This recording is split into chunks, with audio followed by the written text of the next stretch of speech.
జై శ్రీరామ్. హిందూ బంధువులందరికీ ఒక ముఖ్య విషయం ఏంటంటే, భద్రాద్రి సీతారామ కళ్యాణం అనేది మొత్తం ప్రపంచవ్యాప్తంగా ఎంతో ప్రసిద్ధి. కానీ అక్కడ జరుగుతున్నది ఏంటంటే, వాస్తవానికి సీతారామ కళ్యాణం జరగడం లేదు. అక్కడ జరుగుతుంది లక్ష్మీనారాయణ కళ్యాణము. రామచంద్రుని, సాక్షాత్ శ్రీరామచంద్రుని రామనారాయణగా పేరు మార్చి, అదేవిధంగా సీతమ్మ తల్లికి సీతా మహాలక్ష్మీదేవి అని పేరు మార్చి అక్కడ గోత్ర ప్రవరులన్నీ మార్చేశారు. ఎందుకంటే రాముడు ఎంత ఆదర్శప్రాయుడంటే, నా తండ్రి దశరథ వచ్చినంత వరకు నేను వివాహం చేసుకోనని పట్టుపట్టినటువంటి ఆదర్శమూర్తి రాముడు. కాబట్టి సీతారామ కళ్యాణం గోత్ర ప్రవరులు విడిచిపెట్టి వారి తల్లిదండ్రులు విస్మరించి లక్ష్మీనారాయణ కళ్యాణం అనేది భద్రాచలం జరుగుతుంది. అక్కడ భద్రాచలం అంటే రామదాస్ మనకు గుర్తొస్తారు. రామ్ అంటే ఈ మధ్య కాలంలో రామదాస్ సినిమా కూడా మీ అందరికీ తెలుసు. ఎందుకంటే వారు రాసినటువంటి 100కు పైగా ఆ పద్యాలు, దాశరథి శతకం, దాశరథి కరుణాపయోనిది నన్ను బ్రోవమని చెప్పవే సీతమ్మ తల్లి, నేను ఆల్రెడీ ఆ కోదండపానికి చెప్పండి, నేను 3 మంగళ సూత్రాలు చేశారు. అప్పుడు మీరు చూడండి, ఇప్పుడు ఎంత అంటే క్రమంగా అక్కడ మొత్తం దేవాలయం, క్షేత్రం అంతా ఉనికి చరిత్ర మొత్తం మార్చేస్తున్నారు. ఎలా మారుస్తున్నారంటే, ముందుగా రాముని పేరు మార్చారు 2012లో. తర్వాత ఏం చేస్తున్నారు, రాముని కళ్యాణం మారుస్తున్నారు. రాముడి యొక్క తల్లిదండ్రులతో సంబంధం లేదు, అంటే దాశరథి కౌశలికి ఎటువంటి సంబంధం లేనటువంటి రామనారాయణుడిగా అక్కడ ప్రతిష్ఠింప చేయాలని కుట్ర చేస్తున్నారు. ఈ విధంగా చేస్తూ తర్వాత లక్ష్మీనారాయణ కళ్యాణం చేసేస్తున్నారు. చేసిన తర్వాత మరుసటి రోజున నారాయణకి అయితే రాజ్యం లేదు కదా, పట్టాభిషేకం ఎవరికి చేస్తారు, మళ్ళీ రాముడు కావాలి, మళ్ళీ రాముడు తీసుకొని కూర్చోబెడుతున్నారు. ఇదంతా కూడాను గ్రీన్ రూమ్కి వెళ్ళి మన స్టేజ్ ప్రోగ్రామ్ చేస్తారు. గ్రీన్ రూమ్కి వెళ్ళి కాస్ట్యూమ్స్ మార్చుకొని ఇంకా వాళ్ళు వస్తున్నారు. అంటే ముందు రోజు కళ్యాణం ముందు రోజు సీతారాములు కూర్చోబెడుతున్నారు కాస్ట్యూమ్స్, కళ్యాణం చేసేటప్పుడు లక్ష్మీనారాయణ చేస్తున్నారు. మరుసటి రోజున మళ్ళీ లక్ష్మీనారాయణ తీసి మళ్ళీ రాముని తీసుకొచ్చి పట్టాభిషేకం చేస్తున్నారు. ఇది ఎంత గందరగోళంగా ఉంటుంది చూడండి.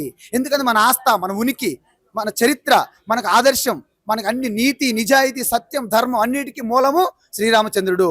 ఎందుకు 16 గుణాలు కలిగి, ఇలాంటి అద్భుతమైన 16 గుణాల వల్లనే శ్రీరాముడు ఈ భరత జాతికి ఒక ఆదర్శప్రాయుడు. అందువలన మానవ రూపంలో ఉన్న మర్యాద పురుషోత్తముడు. అంటే శివ, విష్ణు ఇలాంటి ద్వేషాలు పెట్టుకొని, స్వార్థంగా పర్సనల్ గ్లెడ్జ్ పెట్టుకొని, ఇలాగ భారతావనికి, భారతీయ సంస్కృతికి, సనాతన ధర్మకి ఎటువంటి విఘాతం కలగకూడదని ప్రార్థిస్తూ, ఎట్టి పరిస్థితుల్లో కూడాను ఈ యొక్క ఇష్యూ అనేది కోర్టులో ఉన్నది. కాకపోతే రిపోర్ట్ అనేది దేవాదాయ శాఖ వద్ద ఉన్నది. దేవాదాయ శాఖ వారు ఈ రిపోర్ట్ని వీలైన త్వరగా హైకోర్టు సబ్మిట్ చేయాలి. ఇదేంటి, ప్రభుత్వం చొరవ తీసుకోవాలి. సాక్షాత్ ముఖ్యమంత్రి వర్యులు దీన్ని చొరవ తీసుకొని ఇమ్మీడియట్లీ దేవాదాయ శాఖ అనేది ఆ యొక్క రిపోర్ట్ని, ఏదైతే 5 పండితులు కమిటీ చేశారు, ఆ రిపోర్ట్ అనేది మనకి హైకోర్టు సబ్మిట్ చేస్తే అక్కడ ఈశ్వరుడు చూస్తాడు. న్యాయదేవత సాక్షాత్తు మర్యాద పురుషోత్తముడు ఎన్ని బాధలు పడ్డాడు మీ అందరికీ తెలుసు. పట్టాభిషేకం రోజే కైకమ్మ ఆ మందర అనే ఒక కుట్ర వలన అడవులకు వెళ్ళాడు. అడవిలోకి వెళ్తే ఏమైనా సుఖం ఉన్నదా, అక్కడ సీతమ్మ తల్లి అపహరణ జరిగింది. ఆ తర్వాత రావణ్ణి సంహరించిన తర్వాత కూడా ఆ దేవాది దేవతలు అందరూ వచ్చి, నువ్వు విష్ణు అవతారంబు, అందుకే రావణ్ణి సంహరించమంటే రాముడు అన్నారు, నాకు విష్ణు అవతారం నాకేమి తెలియదు, నేను దశరథ పుత్రుడిని మాత్రమే అని స్పష్టంగా చెప్పాడు రామాయణంలో, వాల్మీకి రామాయణం. కాబట్టి ఎక్కడ చూసినా రాముడు అనేవాడు అత్యంత మానవ సమస్త మానవాళికి ఆదర్శమూర్తి. కాబట్టి ఆ సీతారామ కళ్యాణం అనేది ఘోర అపమానము, ఆ రామునికి అనేది ఘోర అవమానము. ఇది వంచన, దగ, మోసం జరుగుతున్నది. 5 పండితులు రిపోర్ట్ సబ్మిట్ చేసి 21 నెల అయింది. అని దేవాదాయ శాఖ ఆ ప్రిన్సిపల్ సెక్రటరీ గారు ఈ రిపోర్ట్ ని హైకోర్టు సబ్మిట్ చేయడం లేదు. అంటే ఆ వెనక ఏదో అదృశ్య శక్తి ఉన్నది. ఆ శక్తి అనేది మొత్తం వీళ్ళందరినీ ఇన్ఫ్లుయెన్స్ చేసి, మ్యానిపులేట్ చేసి ఆ రిపోర్ట్ ని హైకోర్టుకి ఇవ్వకుండా ఆపుతున్నది. ఇక్కడ వైష్ణవు శైవం అనేది లేదండి. ఎందుకంటే సనాతన ధర్మం ఇది, సనాతన ధర్మం. అందుకే భక్త రామదాసు, భక్త పోతన వీళ్ళంతా వైష్ణవులు కాదు, శైవులు కాదండి, వీళ్ళు సనాతన ధర్మం అండి. వీళ్ళ చూడండి, పోతనా మహత్యులు శివపార్వతుల కోసం ధ్యానం చేస్తే అక్కడ శ్రీరామచంద్రుడు ప్రత్యక్షమయ్యాడు. నువ్వు భాగవతం రాయ అన్నాడు. అంటే శివుడికి ధ్యానం చేస్తే రాముడు ప్రత్యక్షమయ్యి శ్రీకృష్ణుడి యొక్క చరిత్ర రాయమని వచ్చారు. ఇది అద్భుతమైనది. రామచంద్రుడి ప్లేస్ లో లక్ష్మీనారాయణకి వాళ్ళు పూజ చేస్తే అసలు ఏం జరుగుతుంది, అంటే ఎందుకు చేయాల్సినటువంటి పరిస్థితి వస్తుంది? ఎందుకంటే రామచంద్ర అంటే వాళ్ళకు అనుమానం ఏంటంటే, రామ అనేది నారాయణ అంటే అష్టాక్షరిలో రా అనేది ఒక జీవాక్షరము. అదేవిధంగా నమశివాయ పంచాక్షరంలో మా అనేది జీవాక్షరం. ఈ రెండు కలిపితే అద్భుతమైన రామ. కానీ రామచంద్ర అంటే చంద్రశేఖరన్ గారు మనకి శివుడు మనకు గుర్తొస్తారు. కాబట్టి ఇందులో శివతత్వం అనేది యాడ్ అయిపోతుంది, ఎక్కువైపోతుంది, చంద్ర ఉండకూడదు. కాబట్టి నారాయణ ఒకటి తగిలించుకొని లక్ష్మీనారాయణ కనెక్ట్ చేస్తున్నారు. చేసినా పర్వాలేదు, కానీ ఇక్కడ లక్ష్మీనారాయణ కళ్యాణం అని ప్రకటన ఇవ్వాలి అడుగుతున్నాం. అదేవిధంగా సీతారామచంద్రస్వామి దేవాలయం పేరు ఉన్నది కాబట్టి దేవాలయం పేరు కూడా మార్చాలని రిక్వెస్ట్ చేస్తున్నాం. అప్పుడే లక్ష్మీనారాయణ కళ్యాణం చేసుకోవాలి. అంటే లక్ష్మీనారాయణ కళ్యాణం చేసుకునేటప్పుడు దేవాలయం పేరు ఏముండాలి? లక్ష్మీనారాయణ దేవస్థానం ఉండాలి కదా. అన్నిట్లో కూడా సీతారామచంద్రస్వామి దేవస్థానం అని ఉండి లక్ష్మీనారాయణ కళ్యాణం చేయడం ఎంత విడ్డూరం అనేది మన ప్రశ్న. మనకు అందట్లేదు సమాధానం. కాబట్టి వారే ఇవన్నీ తెలిసి చేశారా, తెలియచేశారా, ఎవరు దీన్ని వెనక నడిపిస్తున్న శక్తి ఏమిటి వాళ్ళే తెలుసుకొని రాముడికి అన్యాయం చేయొద్దు, రాముడికి అవమానం చేయొద్దు, రాముడికి అపచారం చేయొద్దు అని మాత్రమే మనం విన్నవించుకుంటున్నాం యాజ్ ఎ రామభక్తులుగా. ఈ కార్యక్రమం కనుక 24 గంటల్లో ఒక ప్రకటన చేయకపోతే మేము స్పష్టంగా సీతారామ కళ్యాణం చేస్తున్నామా, లక్ష్మీనారాయణ కళ్యాణం చేస్తున్నామా అని చెప్పాలి. లేక సీతారామ కళ్యాణం అని చెప్తూ అక్కడ లక్ష్మీనారాయణ కళ్యాణం చేయడం అనేది ఎంత తప్పు కదా, ఇది అపచారమే కదా. దీన్ని స్పష్టత ఇవ్వకపోతే అదే భద్రాచల క్షేత్రంలో ఇంటింటికి సీతారామ కళ్యాణం గురించి చెప్తూ పాదయాత్ర చేసి మేము అదే రోజు అంటే మార్చి 27వ తేదీ 12 గంటలకి సీతారామ కళ్యాణం యొక్క సమయం, అదే సమయానికి అదే క్షేత్రంలో మేము యథార్థంగా ఆనవాయితీగా వచ్చినటువంటి సీతారామ కళ్యాణం అనేది జరుగు తీరుతుంది. ఆ శ్రీరామనవమి రోజునే చెప్తున్నాం కాబట్టి శ్రీరామనవమి దగ్గరికి వస్తుంది కాబట్టి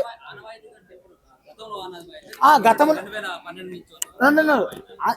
అసలు 450 సంవత్సరాల నుంచి వస్తున్నటువంటి సంప్రదాయం ఆనవాయితీ ప్రకారంగా సీతారామచంద్రస్వామి కళ్యాణమే జరగాలి.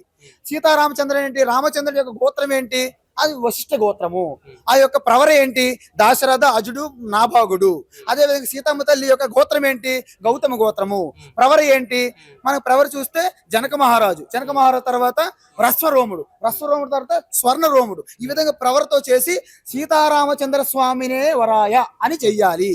అక్కడ ఏం చేస్తున్నారు, ఆదినారాయణ నారాయణ తీసుకొచ్చి రామనారాయణ వరాయ అని చెప్పి లక్ష్మీనారాయణ కళ్యాణం చేస్తున్నారు తప్ప సీతమ్మ తల్లి రాముడి కళ్యాణం జరగట్లేదనే మన గుండె ఘోష ఈ రోజు. ఇందులో ఏమైనా రాజకీయ అభియోగం ఏమైనా ఉండొచ్చా? మనకి రాజకీయ అభియోగం అనేది మాకు తెలియదండి, ఎందుకంటే మేము రాజకీయ నాయకులు కాదు కాబట్టి. నేను హిమాలయాల్లో ఉండే నేను సన్యాసిని, ఉత్తరకాశీ హిమాలయాస్, నాకు ఎటువంటి సంబంధం లేదు. కానీ నా యొక్క రాముడి కోసం ఇంత ఘోర అపచారం జరుగుతుందని బాధతో ఈ రోజు మీ ముందుకు వచ్చి ఈ యొక్క పిలుపునివ్వడము, ఈ కార్యక్రమం నిర్వహించడం జరిగింది. దేవాదాయ శాఖ మంత్రి గారు ఉన్నారు, దేవాదాయ శాఖ మంత్రి గారు, దేవాదాయ శాఖ ప్రిన్సిపల్ సెక్రటరీ గారు, అదే విధంగా ప్రభుత్వ ముఖ్యమంత్రి, ప్రభుత్వ సలహాదారులు వీరందరూ చొరవ తీసుకొని అక్కడ దేవాలయ ఎగ్జిక్యూటివ్ ఆఫీసర్ వీళ్ళందరూ చొరవ తీసుకొని వీలైనంత తొందరగా 5 పండితుల కమిటీ రిపోర్ట్ ఏదైతే ఇచ్చారో దాన్ని హైకోర్టుకి సబ్మిట్ చేయాలి. ఇది మన డిమాండ్. తర్వాత న్యాయదేవత నిర్ణయిస్తారు తీర్పు ఏంటి అనేది.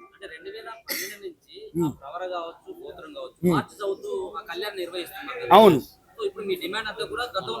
సీతారామచంద్రునికి సీతారామచంద్ర స్వామికి సంబంధించిన సీతారామునికి సంబంధించిన ప్రవర గోత్రాలతోనే సీతారామ కళ్యాణం జరగాలి. మరుసటి రోజున రాముని యొక్క పట్టాభిషేకం జరగాలి. ఇప్పుడేం జరుగుతుంది, సీతారామ కళ్యాణం అనేది శుభలేఖలు కొట్టుతున్నారు, సీతారామ కళ్యాణం ప్రకటనలు ఇస్తున్నారు, అక్కడే లక్ష్మీనారాయణ కళ్యాణం చేస్తున్నారు.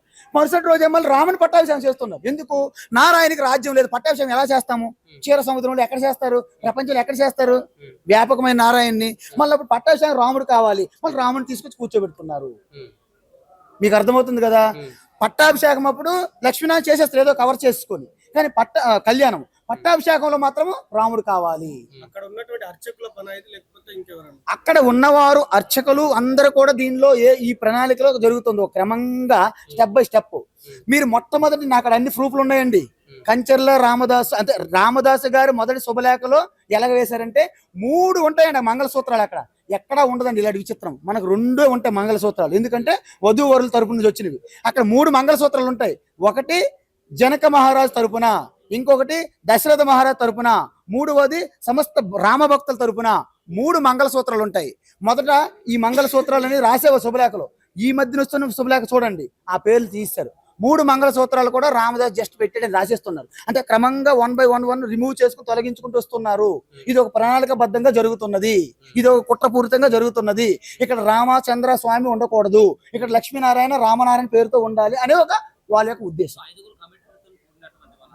ఉమ్. ఆల్రెడీ రిపోర్ట్ దేవాదాయ శాఖ ఇచ్చేశారు. ఎందుకు కోర్టు దగ్గరికి ఎందుకు వెళ్లకుండా ఆలస్యం వాళ్ళు ఆపుతున్నారు. ఎవరు? దేవాదాయ శాఖ వాళ్ళు ఆపుతున్నారు. వారి వెనక ఎవరున్నారు అదృశ్య శక్తి మనకు తెలియదు కదా. మీరేమనుకుంటారు? అది నేనేం అనుకోవట్లేదు. రాముడే ఏదైనా చెప్పాలని అనుకుంటున్నాను. ఎందుకంటే నేను ఎవరి మీద అభియోగం చేయడానికి నేనేమంతా రాజకీయంగా మాట్లాడలేం కదా, ఎవరి పేరు తీసుకురావడానికి. అంటే 21 నెలల నుంచి పోరాడుతున్నారు. 21 months నుంచి వాళ్ళు రిపోర్ట్ ఇవ్వట్లేదు. అదే దాని గురించి తెలియకపోవడం ఏముంటుంది? నేను ఎక్కడ ఉండేవాడిని కాదు. నేను ఉత్తరకాశీ వాసిని. నేను ఈ మధ్యన వచ్చాను. నాకు తెలిసింది జస్ట్ 2 నెలల క్రితం ఇది. ఎందుకంటే నేను భగవద్గీత ప్రచారకుడిని, బ్రహ్మ విద్య ఆచార్యుని. నేను ఉపనిషత్తులు భగవద్గీత బోధిస్తుంటాను. నేను ఇలా టెంపుల్ ఇలాంటి క్షేత్రాల కోసం తిరిగేవాడిని కాదు. నన్ను మీరు ఎప్పుడు చూడకపోయి ఉంటారు కూడా చాలా మంది. కాబట్టి నాకు తెలిసింది ఇప్పుడు. కాబట్టి ఇప్పుడు ఇలాంటి మనలోనే ఇలాంటి పొరపాట్లు, అనేక రకాలైన అపరాధాలు, అన్యాయాలు, అధర్మాలు జరుగుతున్నాయి. వీటిని చక్కదిద్దడానికి అతి త్వరలోనే రాబోయే శ్రీరామనవమికి ఏదో ఒక మనకి సమస్య పరిష్కారం కావాలని నేను ముందుకొచ్చి మీకు పిలుపునివ్వడం జరిగింది. హైకోర్టులో ఉన్నటువంటి అంశం కాబట్టి అక్కడ వరకు చేరి మళ్ళీ ఇప్పుడు సీతారామ కళ్యాణం 27వ తారీఖు ఏదో ఉన్నట్టు. అవును. సో అప్పటి వరకు తేల్చేటువంటి అవకాశం లేదు. ఇప్పుడు 23నే వాయిదా ఉన్నది. రిపోర్ట్ సబ్మిట్ చేస్తే 23నే వస్తుంది మన రిపోర్ట్. రాదు. ఒకవేళ కనుక రాయపోని ఏళ్ళ అదే భద్రాచలం వెళ్ళి గడప గడపకి సీతారామ కళ్యాణం గురించి తెలియజేసి అవసరమైతే పాదయాత్ర చేస్తాము. అదే సమయానికి అదే భద్రాచల క్షేత్రంలో సీతారామ కళ్యాణం జరుపుతాము అని చెప్తారు. అంటే దేవాదాయ శాఖ ఒప్పుకుంటుంది అట్లా. దేవాదాయ శాఖ ఒప్పుకున్నా, ఎవరు ఒప్పుకున్నా, రాముడు ఒప్పుకుంటే చాలు. మనకు తక్కువేమి. మనకు రాముడు ఒక్కడుండే వరకు అన్నారు. రాముడు ఒక్కడ మన పక్క ఉంటే ఎవరు ఒప్పుకోవడంతో మనకేం పని ఉంటుంది? ఇది తెలియజేయడం, రిక్వెస్ట్ చేయడం అయింది. ఇది శాంతియుతంగా మేము చేస్తాము. ఎటువంటి విద్వేషాలకి సంఘర్షణ లోను కాకుండా శాంతియుతంగా పాదయాత్ర చేసి శాంతియుతంగా నిరాహార దీక్షలు చేస్తాము. శాంతియుతంగా సీతారామ కళ్యాణం అనేది అక్కడ జరుగుతుంది. శాంతియుతంగా. ఇది రామరాజ్యము. గాంధీ శాంతి అహింస, సత్యం అహింస. రామ భక్తులందరూ కూడా ఈ విషయాన్ని గమనించండి. మనకు సీతారామ కళ్యాణం అని పేరు చెప్పి లక్ష్మీనారాయణ కళ్యాణం చెప్తున్నారు. మనకు లక్ష్మీనారాయణ వ్యతిరేకం కాదు. సనాతన ధర్మంలో లక్ష్మీనారాయణని నేనే తిరస్కరించినట్టు, వ్యతిరేకించినట్టు కాదు. నా ఉద్దేశం ఏంటంటే అది లక్ష్మీనారాయణ దేవస్థానం అని చెప్పండి, పేరు మార్చండి. అదేవిధంగా లక్ష్మీనారాయణ కళ్యాణం చేస్తున్నామని చెప్పండి, చెయ్యండి. ఆ మరుసటి రోజున పట్టాభిషేకం నారాయణకే చెయ్యండి అని మా యొక్క రిక్వెస్ట్, విన్నపం.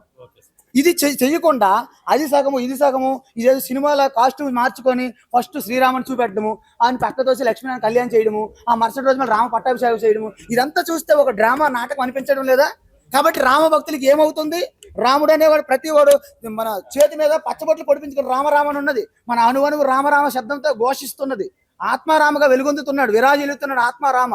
కాబట్టి రామభక్తులందరూ కూడా ఈ యొక్క సత్యాన్ని గ్రహించి ఇంతవరకు మనకు జరుగుతున్నటువంటి అన్యాయము, బురిడి కొట్టించే ఈ నాటకాలు, డ్రామాలకు తెరదీసి ఇప్పటికైనా ప్రతి ఒక్కరూ ఆ రామచేతు నిర్వహించి ఎలాగైతే రామదండు వెళ్ళి ఎలాగైతే రావణ్ణి వధించి ఎలాగైతే సీతమ్మ తల్లి తీసుకొచ్చారో అదే విధంగా ప్రతి ఒక్క రామ భక్తుడు కూడా ముందుకొచ్చి బయటకు వచ్చి ఆ సీతారామ కళ్యాణ భద్రాద్రి క్షేత్రంలో జరిపించాలని మీ అందరికీ పిలుపునిస్తూ జై శ్రీరామ్.